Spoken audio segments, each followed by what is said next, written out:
నమస్కారం. CCC digital 230 news bulletin కి స్వాగతం. ముందుగా వార్తల్లోని ముఖ్యాంశాలు. సొంత పార్టీ ఎంపీలనే ఏకవచనంతో సంబోధించే కుసంస్కృతి జగన్ది. విమర్శలు గుప్పించిన కేంద్ర సహాయ మంత్రి పెమ్మసాని చంద్రశేఖర్. తల్లికి వందనంపై వైసీపీ ఆరోపణలు నిరూపిస్తే ఎమ్మెల్యే మంత్రి పదవికి రాజీనామా చేస్తానన్న మంత్రి సవిత. ప్రజలను తప్పుదోవ పట్టించేందుకే ఇలాంటి ఆరోపణలు చేస్తోందని ఫైర్. తల్లికి వందనం పథకంలో ఏకంగా 30 లక్షల మందిని తగ్గించారన్న మాజీ మంత్రి అంబటి. చంద్రబాబు, లోకేష్లు చెప్పేవన్నీ అబద్ధాలేనని ఆగ్రహం. వీర జవాన్ కుటుంబానికి పవన్ ఆర్థిక సహాయం 25 లక్షల అందచేత. సొంత పార్టీ ఎంపీలనే ఏకవచనంతో సంబోధిస్తూ అవమానించే కుసంస్కృతి జగన్ది అని కేంద్ర సహాయ మంత్రి పెమ్మసాని చంద్రశేఖర్ ఆరోపించారు.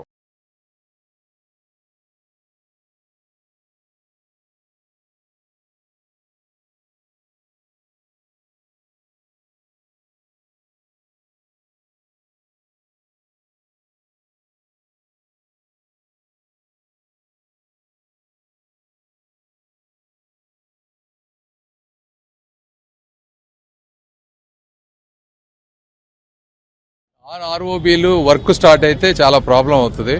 అన్ని అక్కడ బ్లాక్ అయిపోతాయి. అందుకని కమిషనర్ గారు, మేయర్ గారు, ఎమ్మెల్యేలు, నాయకులు అందరం కలిసి ఇప్పుడు ఈ మధ్య చాలా రోడ్లు ఎక్స్పాండ్ చేసాం, డ్రైనేజీలు కడతా ఉన్నాం. ఇంకెక్కడెక్కడ ఇష్యూస్ ఉన్నాయి, ఏది ఫాస్ట్ ట్రాక్ చేయాలని నాకు కూడా పూర్తి అవగాహన రావడం కోసం ఒకసారి అన్ని పొద్దున్నుంచి తిరుగుతా ఉన్నాం.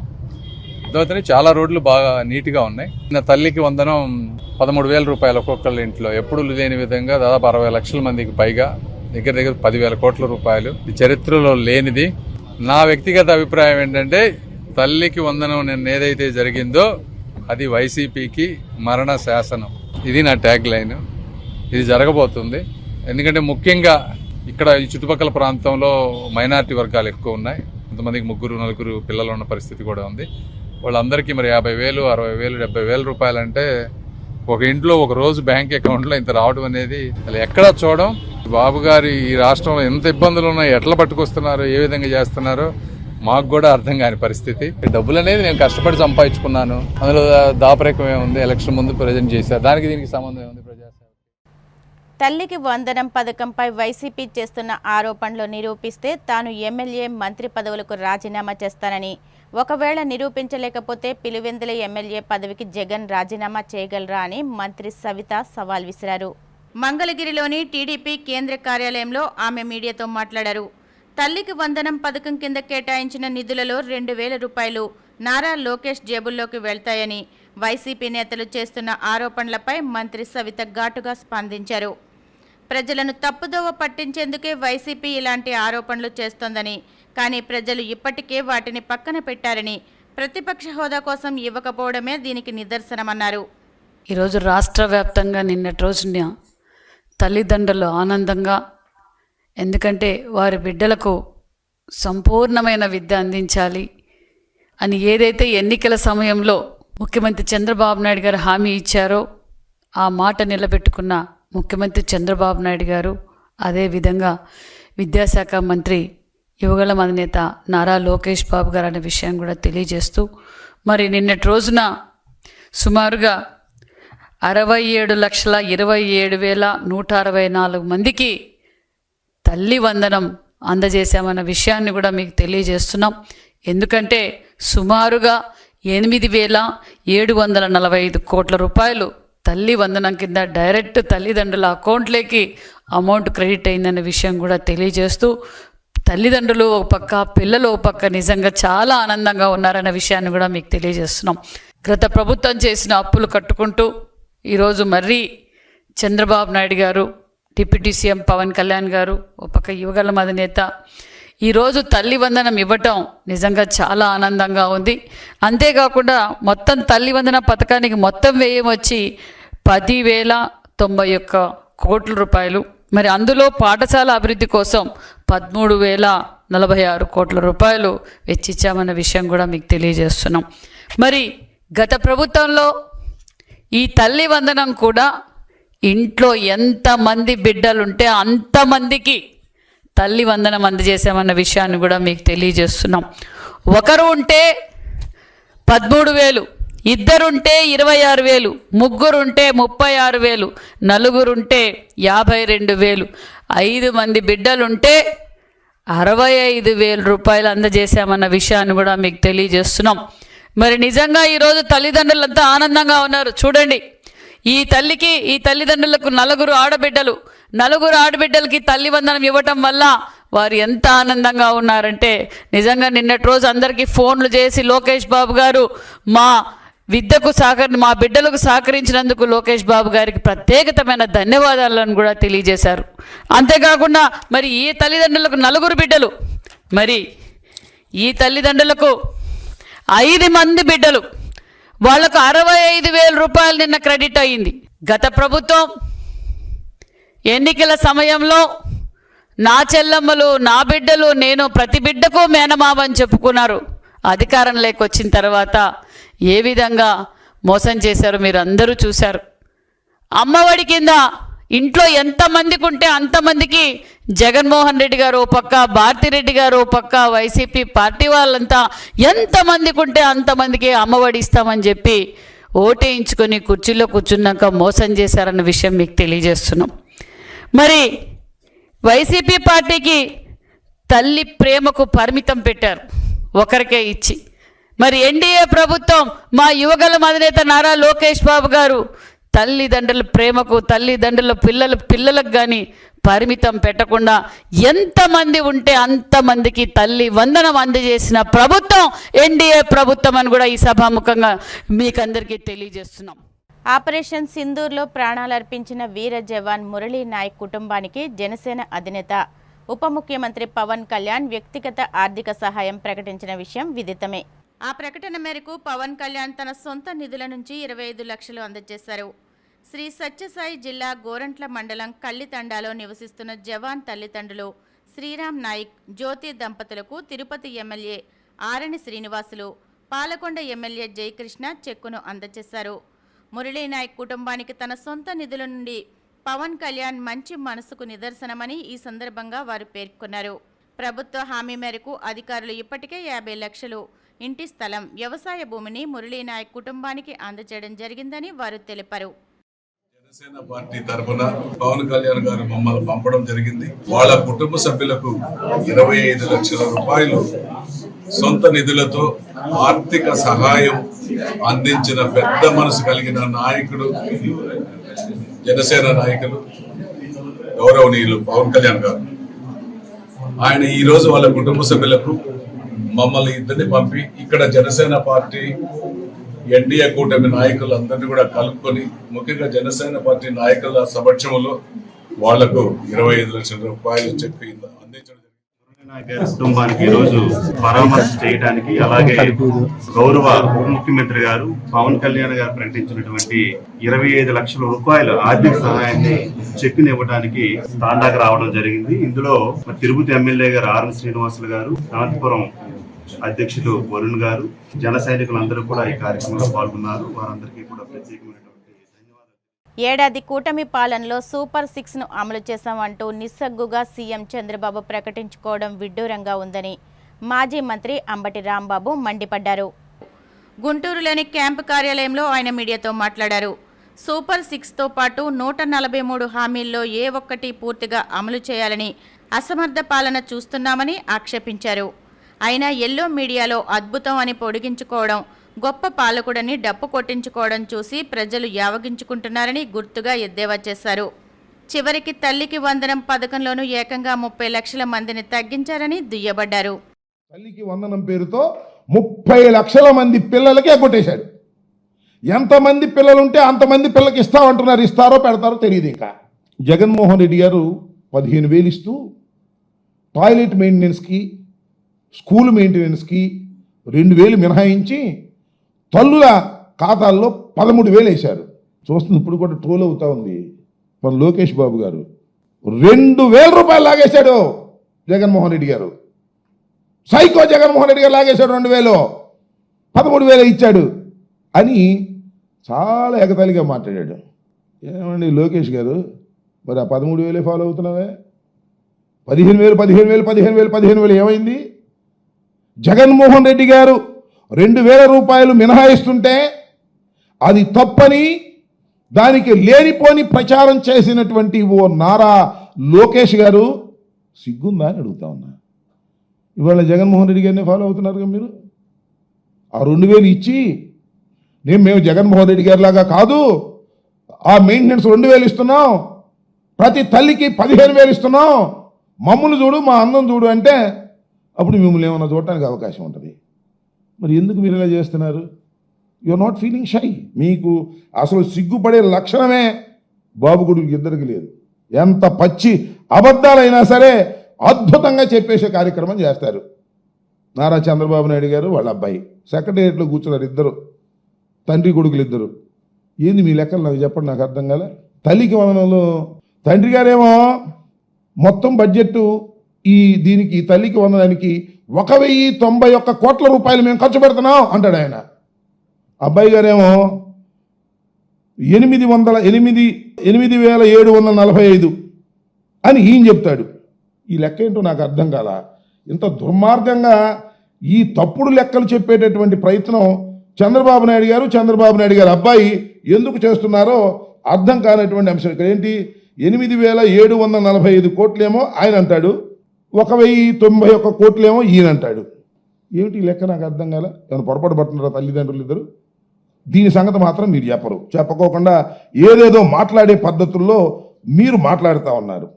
అయ్యా నేను అడుగుతా ఉన్నా, సూపర్ 6 అమలు చేసే ముందు సూపర్ 6 గురించి మీరు చెప్పినప్పుడు ఎన్ని వాగ్దానాలు చేశారండి ఎన్నికలకు ముందు? సూపర్ 6తో పాటు 143 వాగ్దానాలు నెరవేరుస్తాం మమ్మల్ని అధికారంలోకి తీసుకొస్తే అంటే జగన్మోహన్ రెడ్డి గారు ఎంత ఇచ్చాడు, చంద్రబాబు నాయుడు గారు ఎంత ఇవ్వబోతున్నారు అని ప్రజలు చాలా ఆలోచన చేశారు. అరే శభాష్రా, అసలు ఈ రాష్ట్రంలో పుట్టడమే మన అదృష్టం. జగన్మోహన్ రెడ్డి గారు ఇంత పెడితే చంద్రబాబు నాయుడు గారు ఇంత పెట్టబోతున్నాడు, ఈ గుద్దేద్దాం అని గుద్దారు. గుద్దినందుకు ఇప్పుడు అనుభవిస్తున్నారు. జగన్మోహన్ రెడ్డి గారు పెట్టిన దానిలో సగం కూడా పెట్టేటటువంటి పరిస్థితుల్లో ఇవాళ లేకపోవటం చాలా సగం కాదు, అసలు దానికి కావాల్సినటువంటి నిధులు కూడా కేటాయించలేనటువంటి దుష్టబుద్ధితో ఇవాళ చంద్రబాబు నాయుడు గారు ఇవాళ అధికారంలో ఉన్నాడు. సూపర్ 6 కానీ సూపర్ 7 కానీ అమలు చేయాలంటే ఎంత ఖర్చు అవుతుందో వైఎస్ఆర్ కాంగ్రెస్ పార్టీ ఉదాహరణతో సహా లెక్కలతో సహా చెప్పింది.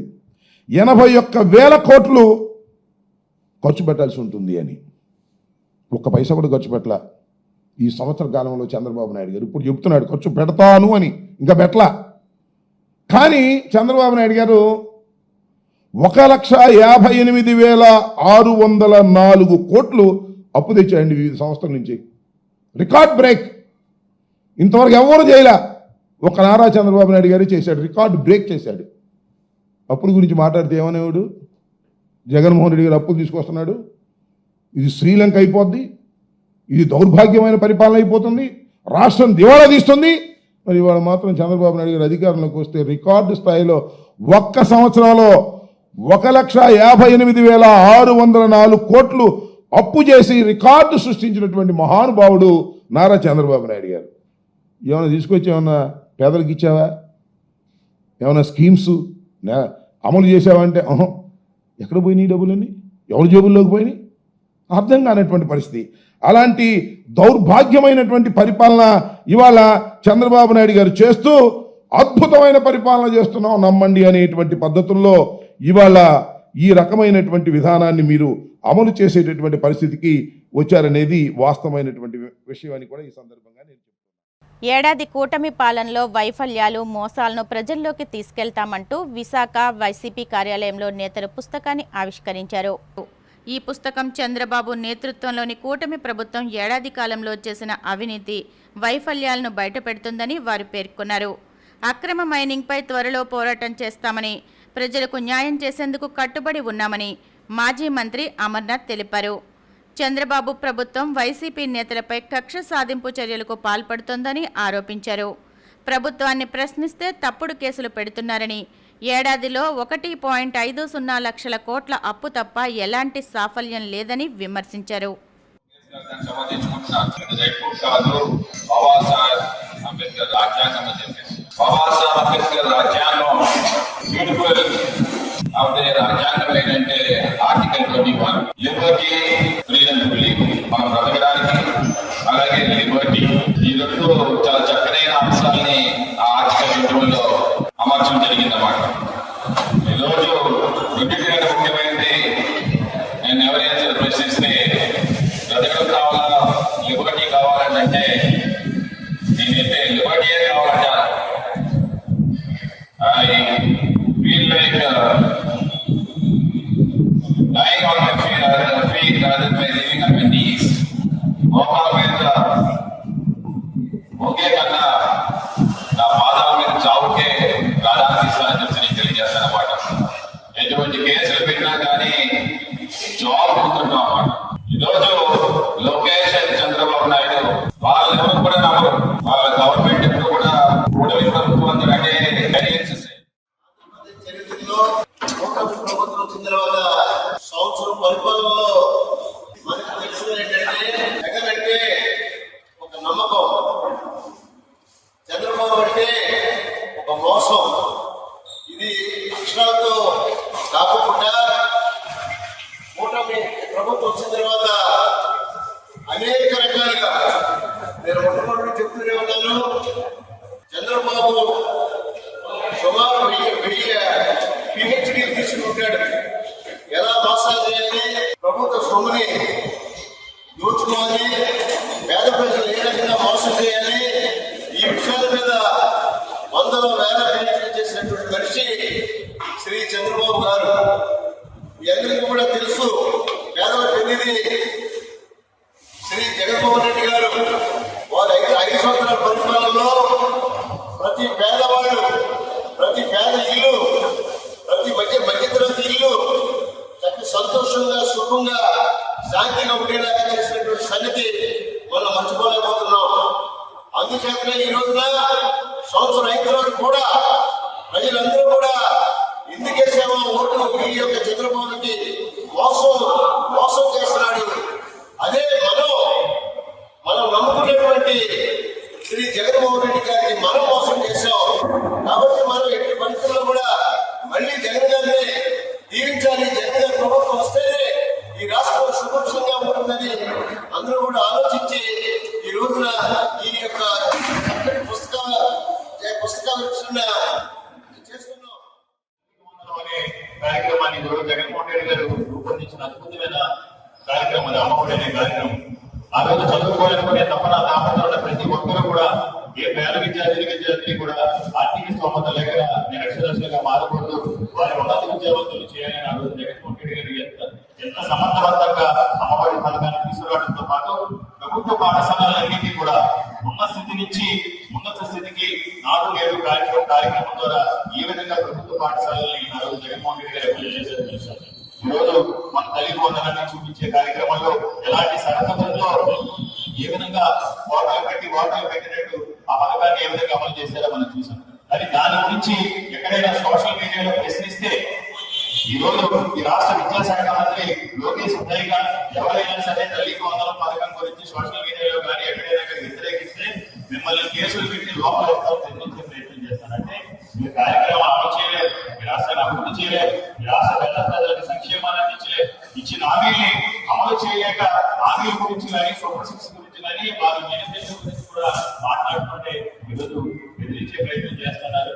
ఏది ఏమైనా ఈరోజు ప్రజల వ్యక్తులు ఈ పుస్తకంలో చాలా సింపుల్గా క్యూఆర్ కోడ్ కూడా ఉంది. అంటే కొన్ని పుస్తకాలు వచ్చినాయి, మళ్ళీ తర్వాత ప్రింట్ చేయడం జరుగుతుంది. ఈ క్యూఆర్ కోడ్ స్కాన్ చేస్తే ప్రతి ఒక్క మొబైల్ కూడా మనం పుస్తకం మొత్తం డౌన్లోడ్ చేసుకోవచ్చు. అన్ని వివరాలు కూడా అందులో ఉన్నాయి. ముఖ్యంగా ప్రధానంగా ఈ పుస్తకంలో రూపొందించింది ఒకటి, ఈ ప్రభుత్వం అధికారం చేపట్టిన తర్వాత అరాచకాలు, దుర్మార్గాలు, దిగజారిన ఆందోళన గురించి, అదేవిధంగా రెండవ రాజ్యాంగం పేరుతో ఈ రోజు రాష్ట్ర విద్యాశాఖ మంత్రి చేస్తున్న దాడుల గురించి, తీవ్ర అధికార వినియోగం గురించి, తప్పుడు కేసుల గురించి, మూడోది పర్యావరణ పరిరక్షణకు ప్రతి ఒక్కరూ మొక్కలు నాటి వాటిని సంరక్షించే బాధ్యత తీసుకోవాలని భీమవరం 1 టౌన్ సిఐ ఎం నాగరాజు అన్నారు. జూన్ 5వ తేదీన పర్యావరణ దినోత్సవం సందర్భంగా 2 నెలల పాటు జరిగే వన మహోత్సవంలో భాగంగా భారతీయ జనతా పార్టీ భీమవరం పట్టణ శాఖ ఆధ్వర్యంలో ప్రభుత్వ ఆసుపత్రి, 1 town police station, town railway station వద్ద మొక్కలు నాటే కార్యక్రమానికి ఆయన ముఖ్య అతిథిగా విచ్చేసి మాట్లాడారు. ఈ సందర్భంగా బీజేపీ జిల్లా అధ్యక్షురాలు ఐనంపూడి శ్రీదేవి మాట్లాడుతూ ప్రధాని నరేంద్ర మోడీ ఆశయాలకు అనుగుణంగా ప్రతి ఒక్కరూ తల్లి పేరిట ఒక మొక్కను నాటాలని అన్నారు. పార్టీ జిల్లా ప్రధాన కార్యదర్శి అల్లూరి సాయి దుర్గరాజు మాట్లాడుతూ ఫాదర్స్ డే సందర్భంగా తండ్రి పేరున కూడా మొక్కలు నాటే కార్యక్రమాన్ని ప్రారంభించామని చెప్పారు. భీమవరం పట్టణ తూర్పు, పడమర విభాగాల అధ్యక్షులు అడబల శివ, వబిలిశెట్టి ప్రసాద్లు మాట్లాడుతూ భీమవరం పట్టణంలోని పలు ప్రాంతాలలో మొక్కలు నాటే కార్యక్రమాన్ని చేపట్టినట్లు తెలిపారు. ఈ కార్యక్రమంలో పార్టీ సీనియర్ నాయకులు అరసవల్లి సుబ్రహ్మణ్యం, అడ్డగర్ల ప్రభాకర్ గాంధీ, డాక్టర్ విజయ్ దుర్గా, బీజేపీ నాయకులు, కార్యకర్తలు తదితరులు పాల్గొన్నారు. ఈరోజు ఏదైతే ఈ నెల జూన్ 5వ తారీఖున పర్యావరణ దినోత్సవం సందర్భంగా మాకు ఆగస్టు 5వ తారీఖు దాకా మొక్కలు నాటే కార్యక్రమం ఇవ్వటం జరిగింది. దానిలో భాగంగా ఈరోజు 1 టౌన్ పోలీస్ స్టేషన్లో సిఏ గారు నాగరాజు గారు ఆధ్వర్యంలో ఇక్కడ మేము ఈ మొక్కలు నాటే కార్యక్రమం భారతీయ జనతా పార్టీ పట్టణ అధ్యక్షులు శివ గారు, అలాగే ప్రసాద్ గారు, అలాగే ఇక్కడ పెద్దలు అనేక మంది ఈ కార్యక్రమంలో పాల్గొనటం జరిగింది. ఈరోజు అందరికీ తెలుసు, పర్యావరణాన్ని రక్షించవలసిన బాధ్యత ప్రతి ఒక్క ప్రతి పౌరుడి మీద ఉంది. ఎందుకంటే కాలుష్యం ఎక్కువైపోయిన పరిస్థితి. ఈవేళ మొక్కల్ని మనం పెంచడం వల్ల కార్బన్ డైఆక్సైడ్ పీల్చుకుని మనకు ఆక్సిజన్ ఇవ్వటం జరుగుతుంది. ఈవేళ మన ఆరోగ్య జీవనశైలి ఏదైనా మనకి సక్రమంగా జరగాలి అంటే అది పర్యావరణాన్ని రక్షించాలి. మన జీవనశైలి బాగుండాలి అంటే మొక్కల్ని పెంచే పాత్ర మన అందరం కూడా ప్రతి ఒక్కరూ తీసుకోవాలి. అలాగే భారతీయ జనతా పార్టీ కూడా శ్యాంప్రసాద్ ముఖర్జీ దివస్ సందర్భంగా కూడా మాకు ప్రతి ఒక్కరూ కూడా తల్లి పేరు మీద మొక్క నాటే కార్యక్రమం కూడా పెద్ద ఎత్తున 2 నెలలు ఇవ్వటం జరిగింది. దానిలో భాగంగా కూడా ప్రతి గ్రామంలోని ప్రతి మండలంలో కూడా మేము భారతీయ జనతా పార్టీ కార్యకర్తలందరూ మొక్కలు నాటే కార్యక్రమం చేస్తున్నాము. అలాగే ప్లాస్టిక్ నిర్మూలన, ఏదైతే విపరీతమైన ప్లాస్టిక్ వాడకం ఎక్కువైందో ఆరోగ్యాలు కూడా ఇబ్బంది పడే పరిస్థితి. అందరూ కూడా ప్లాస్టిక్ని వాడటం నిర్మూలించాలి, మొక్కల్ని మనం నాటాలని చెప్తున్నాను. ఈ రోజుల్లో పెద్ద పెద్ద మొక్కలు, వృక్షాలు ఉన్నాయంటే గతంలో ఎక్కువ మొక్కలు నాటి మొక్కల్ని ఒక ఇంట్లో సంటి పిల్లని చూసినట్టు చూసే రోజులు అవి. ఈవేళ మొక్కల్ని ఊరికే మనం నరికివేసే పరిస్థితి ఏదైతే ఉందో అందరూ కూడా దాన్ని నిషేధించి మనం పెద్ద ఎత్తున మొక్కలు నాటాలని, పర్యావరణాన్ని రక్షించాలని ఈ సందర్భంగా నేను తెలియజేసుకుంటున్నాను. జూన్ 5 పర్యావరణ దినోత్సవాన్ని పురస్కరించుకుని జూన్ 5 నుంచి ఆగస్టు 5వ తారీఖు వరకు 2 నెలలు కంటిన్యూగా వన మహోత్సవంలో భాగంగా మొక్కలు నాటే కార్యక్రమాన్ని చేపట్టడం. అందులో భాగంగా ఈరోజు బీజేపీ జిల్లా అధ్యక్షురాలు వారు శ్రీదేవి గారు, అలాగే భీమవరం పట్టణ అధ్యక్షులు వబిలిశెట్టి వెంకటేశ్వరరావు గారు, అలాగే అడబాల శివ గారి ఆధ్వర్యంలో బీజేపీ నాయకులందరూ కూడా వచ్చి ముఖ్యంగా మా భీమవరం 1 టౌన్ పోలీస్ స్టేషన్ పరిధిలో పచ్చదనం నింపే విధంగా మంచి మొక్కలు నాటడం జరిగింది. చాలా ధన్యవాదాలు. మొక్కలు నాటడం అనేది ప్రతి ఒక్కళ్ళు కూడా అలవాటు చేసుకోవాలి. ఎప్పుడో మన పూర్వీకులు నాటినటువంటి మొక్కల వల్ల ఈరోజు మహావృక్షాలు అయ్యి మనకి అనేక రకాలుగా ఉపయోగపడుతున్నాయి, పర్యావరణానికి ఎంతో మేలు చేస్తున్నాయి. ఈరోజు మనం డెవలప్మెంట్ అని, అభివృద్ధి అని ఏదో ఒక రకంగా రోజు మొక్కల్ని ఎక్కడో చోట మనం చెట్లను కొట్టడం అనేది పరిపాటుగా జరుగుతుంది. అది మన అభివృద్ధిలో భాగంగా రోడ్డు వైడనింగ్ కానివ్వండి, లేకపోతే పెద్ద పెద్ద ఫ్యాక్టరీలు కానివ్వండి, బిల్డింగ్ కన్స్ట్రక్షన్ కానివ్వండి, మనం మనకు తెలియకుండానే ఎన్నో మొక్కల్ని, ఎన్నో చెట్లను మనం నరికివేయడం జరుగుతుంది. అప్పుడు మనకి పర్యావరణానికి తీవ్రమైన హాని కలిగి అది మన జీవితాలని ప్రభావితం చేస్తుంది. మానవ మనుగడ ప్రశ్నార్థకంగా అయ్యేటువంటి పరిస్థితి ఏర్పడుతుంది. కేవలం మానవులే కాకుండా భూమి మీద ఉన్నటువంటి మిగతా జీవరాశులన్నీ కూడా మొక్కలు లేకపోవడం వల్లే పర్యావరణం మామూలుగా క్షీణించడం వలన అన్నీ కూడా సమస్యలు ఎదుర్కొంటాయి. అటువంటిది లేకుండా ఈ మొక్కలు నాటడం అనేది ప్రతి ఒక్కరికి కూడా మనం అలవాటు చేయాలి. ప్రజలకి ప్రశాంతమైనటువంటి వాతావరణం ఉంటుందని చెప్పి సందర్భం తెలియజేస్తూ ఈ కార్యక్రమాన్ని, మంచి కార్యక్రమాన్ని చేసినటువంటి అందరినీ కూడా, ఇక్కడ బీజేపీ నాయకులు అందరినీ కూడా పేరున కూడా ప్రత్యేకంగా పోలీస్ డిపార్ట్మెంట్ తరఫున, ప్రత్యేకంగా 1 టౌన్ పోలీస్ స్టేషన్ తరఫున కూడా అభినందనలు తెలియజేస్తున్నాను. ఏదైతే మన పర్యావరణాన్ని కాపాడుకోవడం కోసం ఈ మొక్కలు నాటే కార్యక్రమం ఏదైతే ఉందో ప్రజలందరూ తెలుసుకోవాల్సింది ఒకటే, మనం 2020లో పెద్ద ఉపద్రవం నుంచి మనం బయటపడ్డాం. దానికి కారణం మన అందరికీ తెలుసు, కోవిడ్ అనేది ఎంత మహమ్మారి మనల్ని ఇబ్బంది పెట్టిందో, అయినప్పటికీ కూడా భారతదేశం కొద్దిగా సుభిక్షంగా ఉందంటే ఖచ్చితంగా మనందరం పూర్వీకులు మనల్ని చెట్లు వేసి మొక్కలు వేసి కాపాడడం కారణంగానే కొంతవరకు మనం ఈ రోజు హ్యాపీగా ఉన్నామని చెప్పి మనం గర్వంగా చెప్పుకోవచ్చు.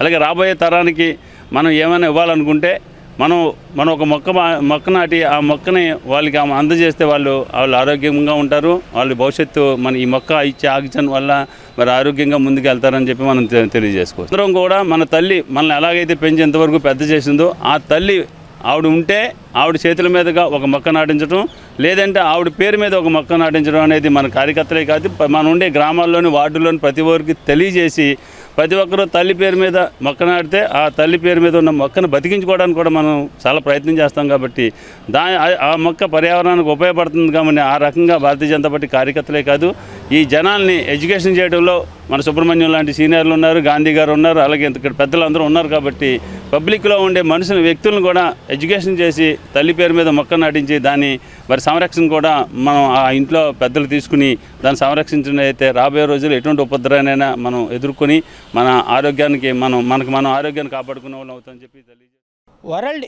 ఎన్విరాన్మెంట్ డే జూన్ 5 ఏదైతే ఉందో ప్రపంచవ్యాప్తంగా ఈ యొక్క పచ్చదనాన్ని, పరిసరాల పరిరక్షణ అనేటువంటి ఒక ఉద్యమాన్ని ఏర్పాటు చేసుకోవడం, తద్వారా దానికి సంబంధించి అనుగుణంగా శ్యామ్ ప్రసాద్ ముఖర్జీ గారు ఎవరైతే మన భారతీయ జనతా పార్టీ వ్యవస్థాపకులు ఉన్నారో వారి యొక్క జయంతికి సంబంధించినటువంటి వారి యొక్క స్మృత్యార్థం కూడా ఈ యొక్క కార్యక్రమాన్ని 4 రోజుల పాటు భారతీయ జనతా పార్టీ ఆధ్వర్యంలో నిర్వహించుకోవడం జరుగుతుంది.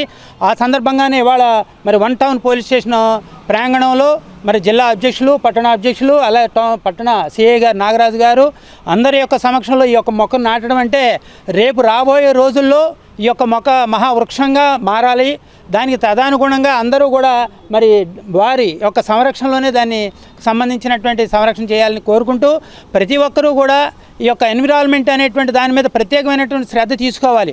కారణం ఏంటంటే ఇవాళ ఎక్కడ ఫంక్షన్స్ జరుగుతున్నా కానీ ప్లాస్టిక్ని విపరీతంగా వాడుతున్నారు. వాళ్ళు యొక్క భోజనాల ప్లేట్లు కానించి, గ్లాసులు కానించి ఏ వస్తువు అయినా సరే ఒక ప్లాస్టిక్ ద్వారానే ఆ యొక్క భోజన వ్యవస్థ ఫంక్షన్ కూడా పూర్తి అయ్యేటువంటి పరిస్థితి చూస్తున్నాం. ఈ ప్లాస్టిక్ వల్ల ఆ భూతం ఎంత ప్రమాదకరమైనటువంటిది అందరూ తెలుసుకుంటున్నారు, అందరూ చెప్తున్నారు. కానీ దానికే మనం ఎక్కువగా మరి తల ఉంచి ఆ యొక్క కార్యక్రమంలో దాన్ని భాగస్వాములు చేస్తున్నాం. ఈ రోజునైనా ప్రతిజ్ఞ చేసి ప్రతి ఒక్కరూ కూడా ప్లాస్టిక్ని పూర్తిగా నిర్మూలిద్దాం అనేటువంటి ఒక ఆలోచన ప్రతిజ్ఞ చేసినట్టయితే ప్రతి ఒక్కరూ రేపు రాబోయే రోజుల్లో అందరికీ కూడా మనం పచ్చదనాన్ని, పరిశుభ్రమైనటువంటి ఆరోగ్యాన్ని, అన్ని ఆక్సిజన్ అన్నీ కూడా అందించగలిగేటువంటి పరిస్థితి ఉంటుంది. కాబట్టి ప్రతి ఒక్కరు ఆ దిశగా ప్రయాణం చేయాలి. భారతీయ జనతా పార్టీ ఇలాంటి మంచి కార్యక్రమాల ద్వారా ముందుకెళ్తుంది. కాబట్టి ప్రతి ఒక్కరూ కూడా ఈ యొక్క ఆలోచనని క్రోడీకరించుకోవాలని కోరుకుంటున్నాను. మన భారతీయ జనతా పార్టీ గవర్నమెంట్ వాళ్ళు నిర్వహిస్తున్న ఈ జాతీయ పర్యావరణ దినోత్సవం సందర్భంగా జూన్ 5వ తారీఖున ఈ మొక్కలు నాటడం అనే కార్యక్రమం చాలా ఆనందదాయకం అండి. ఈ ప్రోగ్రామ్ని జూన్ 5వ తారీఖు నుంచి ఆగస్టు 5వ తారీఖు వరకు 2 నెలలు చేస్తున్నారు. ఈ కార్యక్రమం సందర్భంగా మన గవర్నమెంట్ హాస్పిటల్ దగ్గర ఈ చెట్టు నాటడం అనేది చాలా సంతోషంగా ఉంది. జూన్ 5వ తారీఖు నుంచి ఆగస్టు 5వ తారీఖు వరకు 2 నెలల కాలంలో ఈ మొక్కల్ని నాటడం బీజేపీ వారి ఆధ్వర్యంలో ప్రారంభించినాము. గవర్నమెంట్ హాస్పిటల్లో ఈరోజు మొక్కలు నాటడానికి బీజేపీ నాయకులతో ఇచ్చేసి ఈ కార్యక్రమాన్ని చేసినందుకు మాకు చాలా ఆనందంగా ఉంది. అలాగే నెక్స్ట్ టౌన్ స్టేషన్ దగ్గర, జంక్షన్ స్టేషన్ దగ్గర, అలాగే 1 టౌన్ పోలీస్ స్టేషన్ దగ్గర అన్ని చోట్ల కూడా ఈ మొక్కల నాటే కార్యక్రమాన్ని చేయదలుచుకున్నాము. కొల్లేరు తీర ప్రాంత ప్రజల జీవనోపాధిని న్యాయస్థానాలు పరిగణలోకి తీసుకోవాలని రాష్ట్ర చేపల రైతు సంఘం అధ్యక్షులు నంబూరి వెంకటరామరాజు అన్నారు. ఆకువీడు మండలం దుంపగడప గ్రామంలో వివి గిరి ప్రభుత్వ కళాశాల ఆవరణలో రాష్ట్ర చేపల రైతు సంఘం, కొల్లేరు గ్రామాల ప్రజల రైతుల ఐక్యవేదిక సంయుక్త ఆధ్వర్యంలో మీడియా సమావేశం నిర్వహించారు. ఈ సందర్భంగా రైతులు మాట్లాడుతూ సుప్రీంకోర్టు ఆదేశాల మేరకు ఈ నెల 16, 17, 18 తేదీల్లో కేంద్ర సాధికారత కమిటీ కొల్లేరు ప్రాంతంలో పరిశీలనకు రానున్నారని, చాలా కాలం తర్వాత రైతుల అభ్యర్థన మేరకు సుప్రీంకోర్టు కమిటీ వారిని కొల్లేరు స్థితిగతులను తెలుసుకుని జిరాయితీ రైతుల, బీఫామ్ పట్టాదారుల, సొసైటీ చెరువుల హక్కులు తీసుకుని నివేదిక సమర్పించమని కోరిందని, కొల్లేరు పరివాహక ప్రజల రైతులు ఐకమత్యంగా కమిటీ ద్వారా సుప్రీంకోర్టుకు తెలియపరిస్తే న్యాయం జరుగుతుందని ఆశాభావం వ్యక్తం చేశారు. ఈ కార్యక్రమంలో భూపతిరాజు తిమ్మరాజు, సర్పంచులు ముద్దే విశ్వేశ్వరరావు, చిగురుపాటి చిట్టిబాబు, నేరెళ్ల పెద్దబాబు, దాట్ల రామరాజు, ఎం నాగసత్య గంగాధర్ తదితరులు పాల్గొన్నారు. ఆదేశాల మేరకు సెంట్రల్ ఎంపవర్మెంట్ కమిటీ వారు 16, 17, 18 తారీఖుల్లో కొల్లేరు పరిశీలనకు వస్తున్నందున చాలా కాలం తర్వాత మరి సుప్రీంకోర్టు వారు మన అభ్యర్థనను మన్నించి సెంట్రల్ ఎంపవర్మెంట్ కమిటీ వారిని కొల్లేరు యొక్క స్థితిగతులను తెలుసుకుని అక్కడ జరాయితీ రైతుల మరియు డీఫారం పట్టాదారుల సొసైటీ చెరువుల యొక్క హక్కులు ఏ రకంగా కాపాడబడుతున్నాయన్న దాని మీద కూడా పరిశీలించమని చెప్పినందున రైతులందరూ కూడా మరి కొల్లేరు పరివాహక ప్రాంతానికి చెందిన జరాయితీ రైతులు 5th కాంటూర్ వరకు ఉన్న జరాయితీ రైతులందరూ కూడా మరి ఈ విషయంలో సిఈసి ద్వారా సుప్రీంకోర్టు వారికి మనం అన్ని విషయాలు తెలియజేస్తే తప్పనిసరిగా మనకు న్యాయం జరుగుతుంది. కాబట్టి అందరూ ఐకమత్యంగా ఉండి ఈ విషయాన్ని సిఈసి వారి ద్వారా సుప్రీంకోర్టు వారికి తెలియజేయవలసిందిగా కోరుతా ఉన్నాం. ఇప్పటి వరకు సుప్రీంకోర్టు వారి దృష్టికి రాష్ట్ర రైతు సంఘం తరఫున ఫిల్ చేయడం జరిగింది. ఇప్పటి వరకు కూడా కోర్టు దృష్టిలోకి ఇంతమంది కొల్లేరు ప్రజలు ఇంతమంది నష్టపోతున్నారు, ఇంతమంది జరాయితీదారులు, ఇన్ని గ్రామాలు, ఇవన్నీ కూడా వారి దృష్టికి వెళ్తుందో కోర్టు వారు మానవతా దృక్పథంతో ఈ సిఈసి కమిటీని కొల్లేరుని మళ్ళీ పరిశీలనార్థం పంపడం జరిగింది. అయితే కొల్లేరు గ్రామస్తులు మేమందరం కూడా ఒక యూనిటీగా వచ్చి సెంట్రల్ ఎంపవర్మెంట్ కమిటీకి మా సాధక బాధలు కానీ మేము పడే ఇబ్బందులు కానీ ఖచ్చితంగా ఆ కమిటీ దృష్టికి తీసుకెళ్ళి సుప్రీంకోర్టు వారి ద్వారా మాకు న్యాయం జరుగుతుందని ఆశిస్తున్నాం. అదే రకంగా రాష్ట్ర ప్రభుత్వం కానీ కేంద్ర ప్రభుత్వం కూడా మాకు చాలా సానుకూలంగా ఉంది కాబట్టి వారి ద్వారా కూడా మాకు న్యాయం జరగాలని చెప్పి కొల్లేరు గ్రామ తరఫున ప్రజల తరఫున కోరుకుంటున్నాం. ఈ రోజు కొల్లేరు రైతులందరూ కలిసి ఇక్కడ సమావేశం అవడం చాలా ఆనందకరం. ఎందుకంటే సెంట్రల్ కమిటీకి అందరూ కూడా రైతులందరూ కూడా అభ్యర్థించుకోవాలి మనం. ఎందుకంటే వాళ్ళే మనకు ఫైన్లు సెంట్రల్ కమిటీ వారికి చెప్తూ మనకి వాళ్ళు సుప్రీంకోర్టుకి ఇస్తే మనకి అందరూ సేవ్ అవుతాం. ఎందుకంటే కొల్లేరు ప్రజల్లో బాగా నష్టపోయిన వాళ్ళు చాలా మంది ఉన్నారు. చిన్న లేబర్, సన్నగారు, చిన్నగారు అందరూ ఉన్నారు. లేబర్ కూడా ఉన్నారు. దీనివల్ల లేబర్ కూడా పాడైపోతున్నారు. కొన్ని 2 జిల్లాలు, 3 జిల్లాలు, ఏలూరు జిల్లా, కృష్ణా జిల్లా, మనకి పశ్చిమ గోదావరి జిల్లా, మొత్తం 3 జిల్లాలలో గ్రామాలు రైతులు పాడైపోతున్నారు. కాబట్టి మనం అందరం కూడా కేంద్ర సాధికార కమిటీకి మన లెటర్ ద్వారా కానీ అభ్యర్థించుకోవాల్సిందిగా కోరుతున్నాం. కేంద్ర సాధికారిక సమితి కొల్లేరు పర్యటన ఉత్సవ సందర్భంలో మేము చేసే ప్రతి విజ్ఞప్తికి, ప్రతి గ్రామానికి, ప్రతి రైతుకి చేసే విజ్ఞప్తి ఏంటంటే, మీరు మీ గ్రామం నుంచి ప్రతి గ్రామానికి వాళ్ళకున్న ఇబ్బందులు కానీ వాళ్ళ ఒక అభ్యంతరాలు అన్నీ కూడా వ్రాతపూర్వకంగా మీరు ఇచ్చి ఆ కమిటీ దృష్టికి తీసుకెళ్లాలని కోరుతున్నాం. అలాగే ఎక్కువ మంది రైతులు కమిటీ వారి సంబంధించి మీరు వ్రాతపూర్వకంగా వాళ్ళు మీ యొక్క కష్టాలు, లేకపోతే మీ ఇబ్బందులు, లేకపోతే మొత్తం ఏ రకమైన అన్నీ కూడా కేంద్ర సాధికారిక అంశానికి వ్రాతపూర్వకంగా ఇవ్వాల్సి చెప్పి కోరుతున్నాం. వార్తలు ముగించే ముందు ముఖ్యాంశాలు మరొకసారి. సొంత పార్టీ ఎంపీలనే ఏకవచనంతో సంబోధించే కుసంస్కృతి జగన్ది. విమర్శలు గుప్పించిన కేంద్ర సహాయ మంత్రి పెమ్మసాని చంద్రశేఖర్. తల్లికి వందనంపై వైసీపీ ఆరోపణలు నిరూపిస్తే ఎమ్మెల్యే మంత్రి పదవికి రాజీనామా చేస్తానన్న మంత్రి సవిత. ప్రజలను తప్పుదోవ పట్టించేందుకే ఇలాంటి ఆరోపణలు చేస్తోందని ఫైర్. తల్లికి వందనం పథకంలో ఏకంగా 30 లక్షల మందిని తగ్గించారన్న మాజీ మంత్రి అంబటి. చంద్రబాబు, లోకేష్లు చెప్పేవన్నీ అబద్ధాలేనని ఆగ్రహం. వీర జవాన్ కుటుంబానికి పవన్ ఆర్థిక సహాయం 25 లక్షలు అందచేత. ఈనాటి సిసిసి డిజిటల్ 230 న్యూస్ బులెటిన్ ఇంతటితో సమాప్తం. నమస్కారం.